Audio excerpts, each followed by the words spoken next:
Hello everybody, this is Postcard Dan, and this is the case of the worthless resort fee. Resort fees in Las Vegas hotels were introduced about 2 decades ago, and the hotels said that they were introducing them in order to cover the cost of providing things and services that the guests wanted. Resort fees began as a relatively small charge, but over the years they mushroomed and are now in the range of about $50 everywhere you turn. So what are these things that the hotels say that guests want and are being charged $50 for, whether they ask for them or not? I dug deep into the websites of dozens of casino hotels to see what you get for your $50. And then you can decide for yourself whether they're really worth that money, or really even if they're worth anything at all. And if you decide that the amenities promised truly are the things that you, as a guest, actually want. I'm going to start right in the middle of the strip at the Venetian, at this Renaissance-themed hotel, in my opinion one of the best hotels in Vegas. You'll pay $55 per night plus tax. And here's what the website says that you'll get. So I'd say that in-room Wi-Fi is something that I do want, but I've stayed at hundreds of hotels that give me Wi-Fi for free. It looks like the Venetian charges $19.95 for internet when guests have a comped room.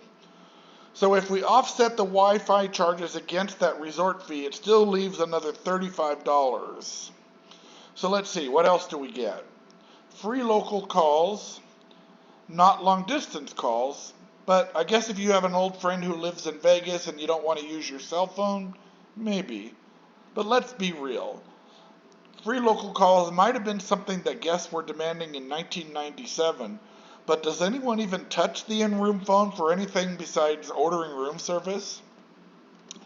Then there's the free online newspapers and magazines. Not a printed newspaper, not even a USA Today.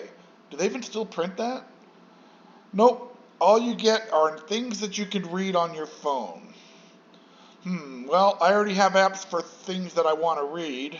So for me, this one adds zero value, just like the free local calls. Then there's the offer to print your boarding pass free. Again, in most cases, I just keep my boarding pass on my phone, but I guess this one might be useful if I lost my phone. But since a boarding pass is only needed once per stay, why would I want to pay for it on every single night of my stay? To be truthful, on most trips, I don't even need a boarding pass at all because I drove to Vegas. So yeah, once again, zero value for me on that one. What actually might be more useful would be if the resort fee covered the parking charge at the hotel. But of course it doesn't, because that might actually be something of value. The Venetian charges $20 per day to park in the self-parking garage. So I guess the only item that's left that could be of value would be the gym. The website says that the resort fee covers access for 2 people into the gym at the Canyon Ranch Spa. Not a spa treatment or anything like that, just the gym. So, in summary, it looks to me like if I bring my car, the resort fee and the parking charge will add another $75 per night to my bill, with questionable usefulness. No, I don't want to make a video just picking on the Venetian, which I said I think is a very good hotel, but I had to start somewhere. How about another one? So here's the New York website, and they state quite clearly that their daily resort fee is $45 plus tax, and the resort fee includes in-room wireless internet access, unlimited local, domestic, and long distance, the 50 United States and DC, and toll-free calls. So they're giving me not only just local calls, but also long distance.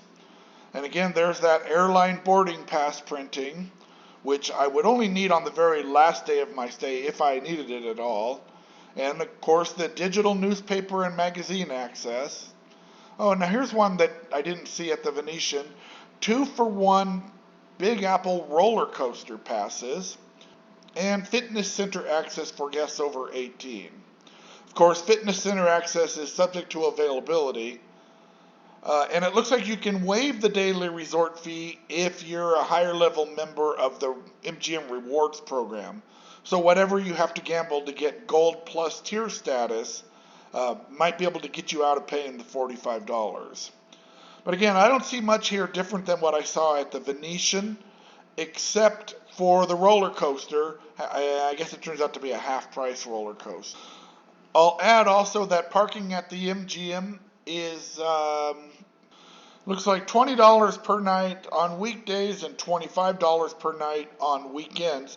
Again, this is not included in the resort fee. This is additional on top of the $45. So you're looking at an extra $70 per night if you stay at the MGM. Now, one thing I'd like to give them credit for is that they actually make it really easy to find what the resort fee is and what it covers. A lot of the hotels that I researched made it super difficult to find it at all. But MGM does a nice job of presenting a page that has all of their hotels listed and giving you the ability to go in and see those at a glance. But you can see how many hotels MGM owns. We've got the Bellagio, the Mandalay Bay, and even some of the cheaper options like Luxor and Excalibur are all listed on this page. And I went through them, and all of them seem to be in that same range of $45 to $50. It's $50 at the MGM Grand, for example.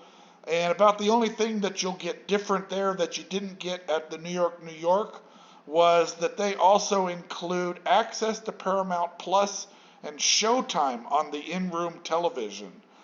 So you don't get the roller coaster half-price offer here, but you get that. So again, that's $50 for essentially the same basket of goods. So once we've considered all of these MGM hotels, we've really covered a whole bunch of hotels on the Strip. But let's take another one that's not a part of that, which is Treasure Island. Treasure Island also makes it easy enough to find the resort fees because they actually put a link to it right here on the front page. So kudos to them for that. And here is the information on the resort fees. $49.95 plus tax, so a nickel shy of $50 plus tax. And with their resort fee, they get you, this is a big one, free parking, both valet parking and in the self-parking garage. So this is actually something that has some value. Now, 20 years ago, of course, parking was free at all of the hotels along the Strip, but that's long gone, as we've seen.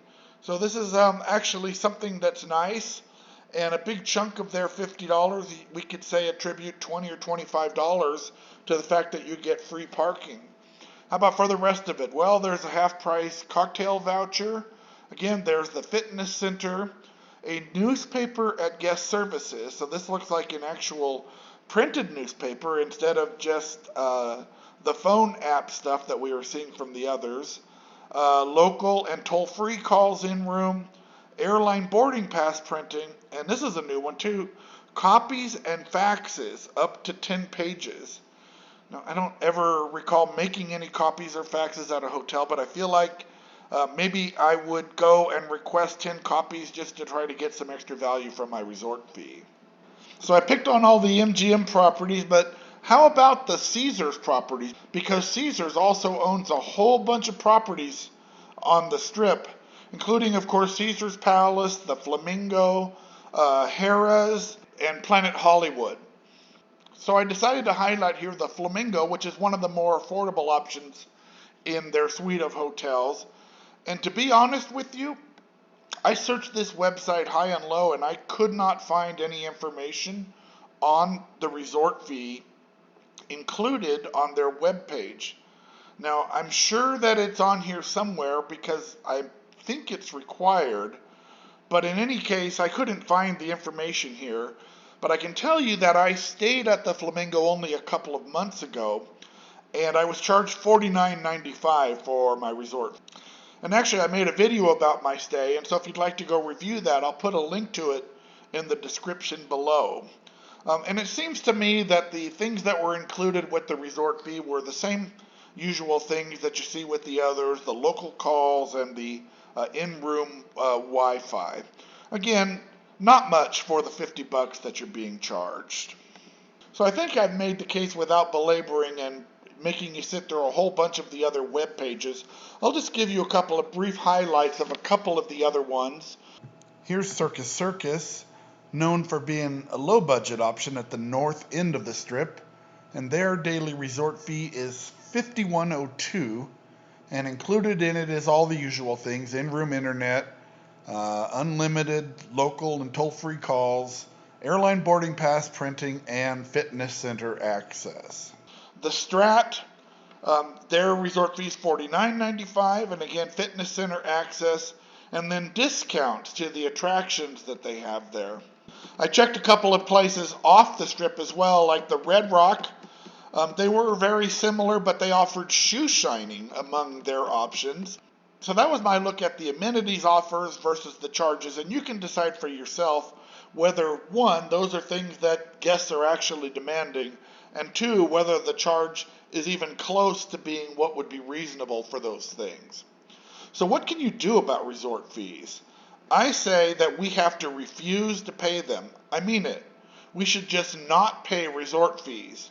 Now, what I'm not advocating is that you stay in a hotel and then declare that you refuse to pay. I don't think that's going to work out well. But you can refuse to pay the resort fee by simply not staying at the hotel. If you're going to go to Vegas, pick a place that doesn't have resort fees, like maybe the Hampton Inn. Or if you're staying downtown, I think the Four Queens still doesn't have a resort fee. I think that if people stop paying them, that'll get the attention of the casino owners. If you stay someplace that does have a resort fee, make sure that you indicate your dissatisfaction on the guest survey. Make sure that they know why it is that you're not coming back. Now, maybe the resort owners are already starting to get the message. I've read that Vegas visitation is already down more than 6% this year, so that means that guests are kind of in the driver's seat.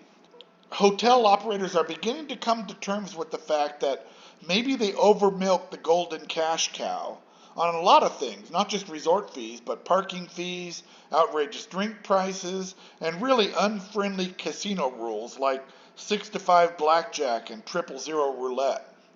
And actually, as a ray of sunshine, some of the casinos have actually begun to relent, albeit it's only temporarily for now. Earlier this year, the Sahara made a big splash by announcing that they're not going to charge resort fees this summer. Now, their resort fee had been about $55 per night, and it doesn't look like they raised their room rates by $50 after they dropped the resort fee. So this appears to be a big win for consumers. Right now, the Sahara's offer of no resort fees lasts only through Halloween, but we'll see if the ongoing downturn continues and it forces them to extend it out further, or ideally eliminate resort fees for good.